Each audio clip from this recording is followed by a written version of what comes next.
মার্কিন সংস্থা অ্যাস্ট্রোপটিক্সের পেরেগ্রিন ল্যান্ডারের চাঁদে সফল অবতরণের কোনো সম্ভাবনা নেই বলে জানিয়ে দেওয়া হলো মঙ্গলবারেই।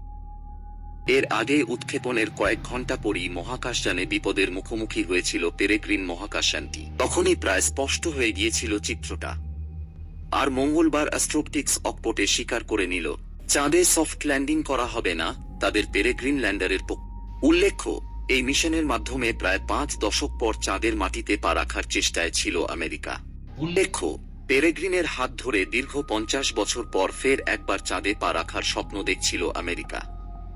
এই আবহে চাঁদে অবতরণ করানোর জন্য বেসরকারি সংস্থার একাধিক পেলোড সহ মহাশূন্যে উড়ে গিয়েছিল পেরেগ্রিন লুনার ল্যান্ডার। তবে মহাকাশে মহা বিপদের মুখে পড়ে এই মহাকাশযান। তাই 50 বছরে প্রথমবার আমেরিকার চাঁদে পা রাখার স্বপ্ন নিয়ে সংশয় দেখা দেয়। আর মঙ্গল রাতে মার্কিন সংস্থাটি জানিয়ে দেয়, সেই সংশয়ই আদতে সত্যি হতে চলেছে। প্রসঙ্গত, ভলকান নামের মহাকাশযানে করেই চাঁদের উদ্দেশ্যে পাড়ি দেয় পেরেগ্রিন ল্যান্ডার।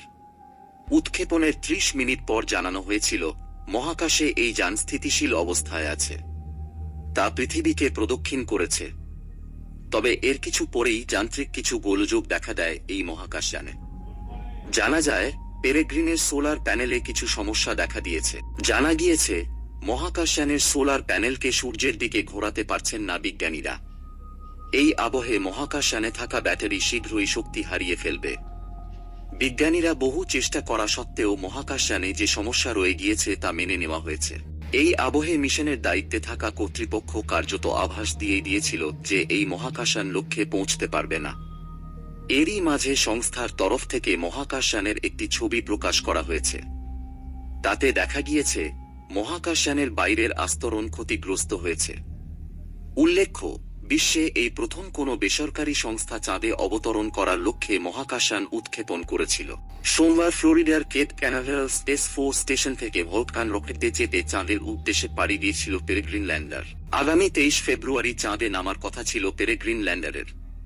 তবে বর্তমানে আর কয়েক ঘন্টার জ্বালানি বেঁচে আছে এই মহাকাশযানে। ভবিষ্যতে মানুষের চন্দ্রাভিযানের আগে চন্দ্রপৃষ্ঠের তথ্য সংগ্রহ করাই ছিল এই অভিযানের মূল লক্ষ্য। বন্ধুরা, মহাকাশ সম্বন্ধে নতুন নতুন আপডেট পেতে চ্যানেলটিকে সাবস্ক্রাইব করুন পরবর্তী ভিডিও দেখার জন্য।